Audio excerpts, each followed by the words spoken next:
We come once again upon that spooky time of year, and I want to play Splatterhouse. What do you mean I already played Splatterhouse? But have I played it in 3D? Splatterhouse 3D is a Doom mod built for GZDoom, so you're going to see some crazy stuff like slants and sliding doors. Crazy, I know. It was released several years ago at this point, but it was also a work in progress. I think the most recent version was released with new music just a few years ago, 19, I believe.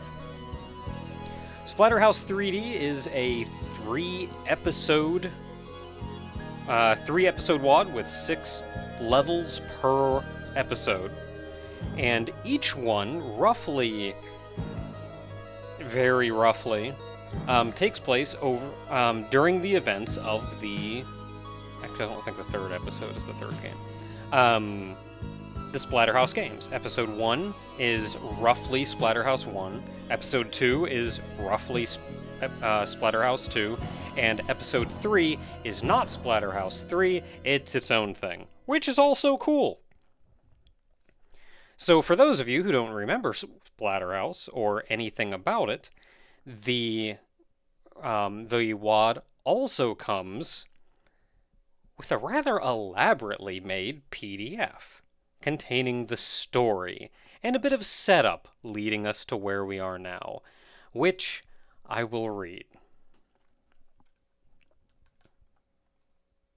Excerpted from the Journal of the Paranormal Phenomena, August 1929. In the thick jungles of Cancun, I discovered the site of an ancient Mayan temple.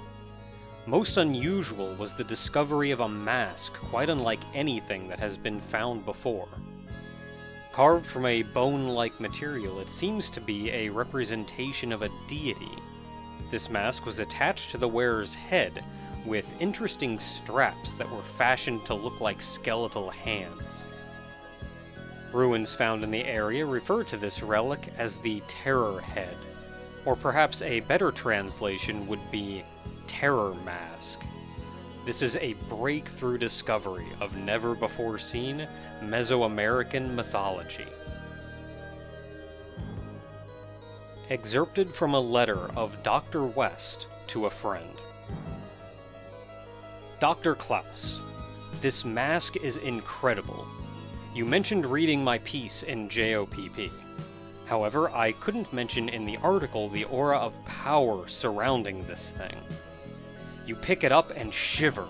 A primal wave rushes up your spine. When you visit, we'll have to go over it. The lake is lovely this fall and the fish are biting. Department of Archaeology, Miskatonic University, 1988. You said it yourself, Dr. Mueller. West Mansion is a monument to his achievements in the field. All his most controversial works were written there. Your final project is a biography, Rick, not a ghost story. Dr. West's biography is a ghost story. I can't make a presentation about the man without that element. It's like the old gods literally consumed him and didn't leave a trace. A trip to that house is just what my project needs. If you're thinking about a treasure hunt, forget it.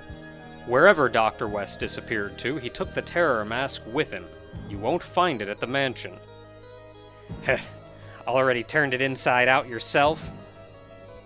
Now that's a harsh way of putting it. Just an evening at the house with my camera, that's all I'm asking. Mueller sighs. She opens a desk drawer and brings out a set of Victorian-style house keys, handling them like they contain hazardous materials. She gingerly sets the keys on her desk, then slides them across to Rick. Rick happily reaches for the keys, but Dr. Mueller pulls them away at the last moment. Do you always take Jenny to such romantic places? Rick scowls at her, laughing. Dr. Mueller giving him the keys. Rick snatches them and heads for the door. Don't be offended. That is what this is about, isn't it? Rick stops in the doorway, hesitates, looks back at Dr. Mueller with a sheepish, enough already expression. I take it your weekend camping trip didn't impress her. She had a great time. We all did. She actually looked me in the eye when she talked to me. I remember when her eyes used to light up like little stars whenever she saw me. Mueller shook her head. Why can't you use metaphors like that in class? In any case, she'll love that house. It's her favorite flavor of macabre. I'm sure she'll be bursting with ghastly artistic ideas when you bring her back. But if I find anything missing or damaged, I'll flunk both of you. In the present, the memories flash through your mind as you finally awaken. You remember the storm, you and Jenny fleeing to the old house for shelter. Then the things came from the woods like something straight out of a horror movie nightmare. They were neither alive nor human. Jen's screams echo in the back of your mind. She begged you not to leave her there. You didn't even look back. You ran until you blacked out. The mask adorns your face now, its spirit filling your limbs with inexplicable power. It was its voice that finally woke you. Get up, fool. She's not dead yet. Which brings us back to Splatterhouse 3D. Now, before you get started, go into Options, and go down to Display Options. Hardware Renderer, and change Sector Light Mode to Dark. This is suggested in pretty much everywhere the creator posted this WOD, and is there for atmosphere. I also suggest going to Compatibility Options and setting your compatibility mode to GZDoom. I left it on default and some doors didn't work. So with that said, let's begin. So these are the 3 episodes, just like in Doom. You just pick them all right here from the main menu. We're starting in episode 1, when we awake in the basement of the house. I'm going to be playing on Hurt Me Plenty.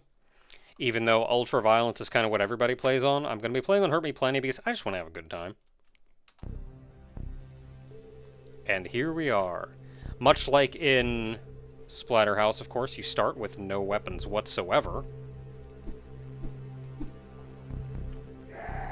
And as you approach, you are immediately accosted by some foul, ugly-looking things. So this mod comes pre-packaged with the Ketchup mod. I think it's Ketchup, anyway. Which just adds an amount of, let's say, giblets and blood splatter and things. Just to make things look a little more, let's say, brutal.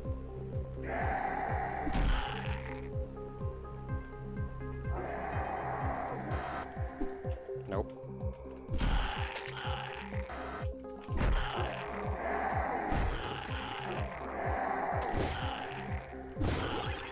So we've seen 2 different types of enemies so far. The enemy that was in this cage kind of has his arms raised and rushes at you real quick. You'll be seeing a fair number of them. They're your general, just, you know, duder. I believe they follow the AI of the Pinky Demon. All they do is rush at you and try to bite you. They move pretty quick, too.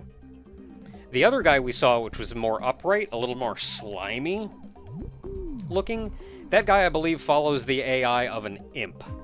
So he moves a little bit slower and throws a projectile. Any of these that you see moving, kill. They will throw a projectile at you. I don't know if all of them do. The little hearts that you find laying around are health. So we have a couple doors. A door there and a door there. Yeah, these guys. So all of the enemies, as far as I can tell, are... I guess you could say they're unique to the mod, but they all take sprites from, or at least inspired by, one of the various Splatterhouse games. Yeah, that's the imp guy. So he's got a little tail. You see him like kind of hawk back before he...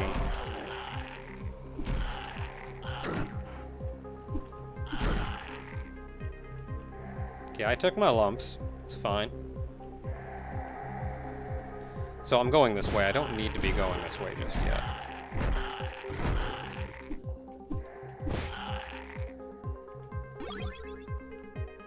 Enemies drop health, which is nice.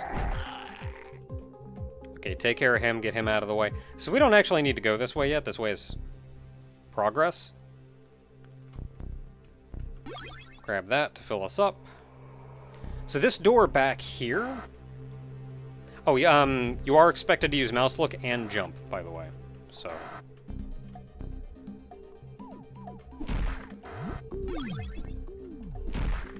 So this room is trapped. This item over here is your, I believe it's your 5, and is effectively a grenade toss. But this is only 1 ammo for it. So as soon as you pick it up, you will auto-switch to it, and you're also going to want to throw it pretty much immediately.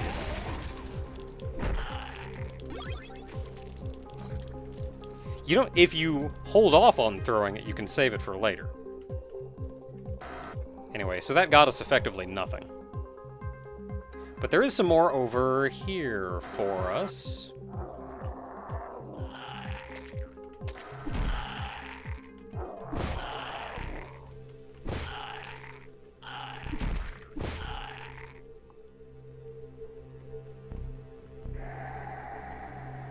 So I'm typically not the kind of person who likes having auto-run turned on. I believe this started with auto-run turned on, which is just a hair too fast for me.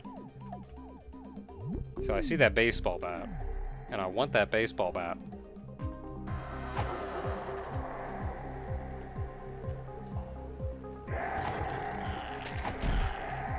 Baseball bat is just a little bit slower than your fists, but I believe it is stronger and has a little more range. Also, guys coming at me from behind. And baseball bat is going to effectively be your go-to. Hey, hey, hey!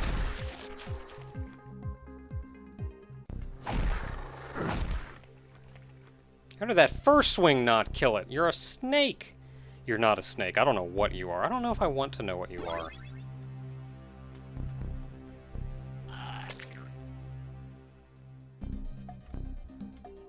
Ugh. What's you? Cut that out.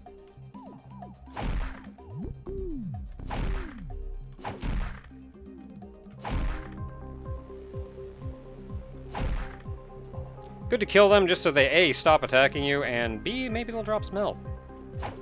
But baseball bat is going to be your go-to. It's your 2. I was expecting it to be your 3. So nothing you can do to open that. Books are will. Need just a little bit of holy to help protect you from the screaming in the distance. Cool.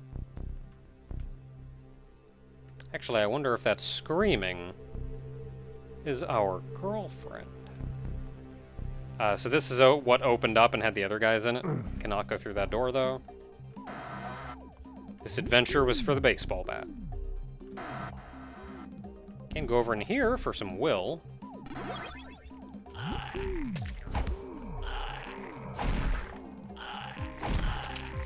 Got him. Some of these guys will raise up and spew crap at you. You remember them, right? Don't you? Don't you?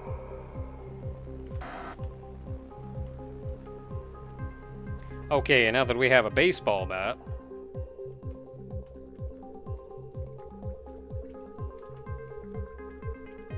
Have I been in here? There are dead things in here. But there are dead things everywhere.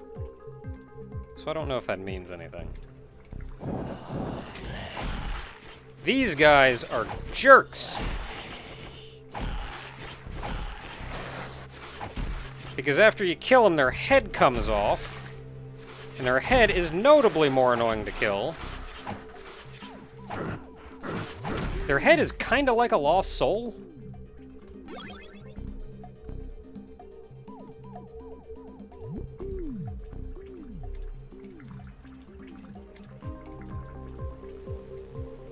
I know Dr. West was doing some unpleasant experiments in his basement.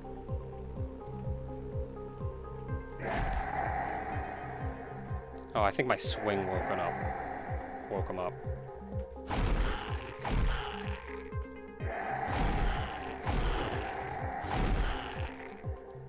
Given that I could fight right outside, this is probably a...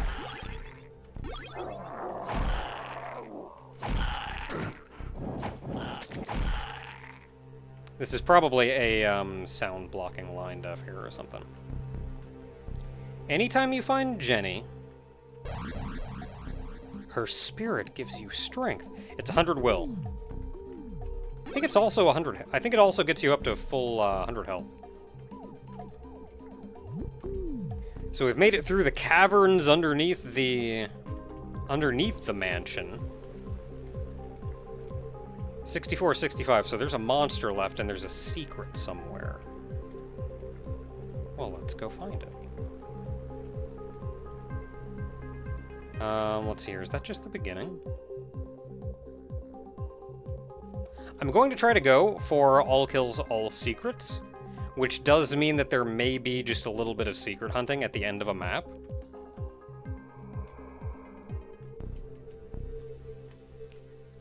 So I may end up just cutting an amount of that out if it comes to it.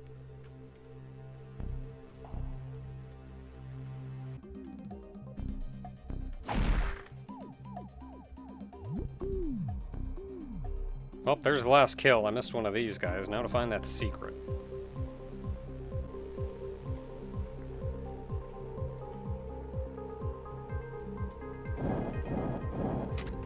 Ooh.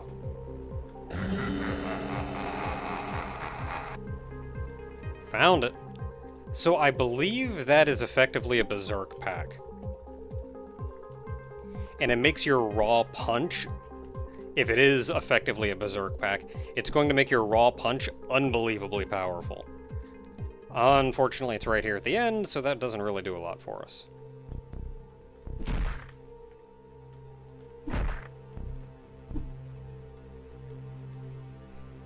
Anytime you see this white passage, that's the end of the level.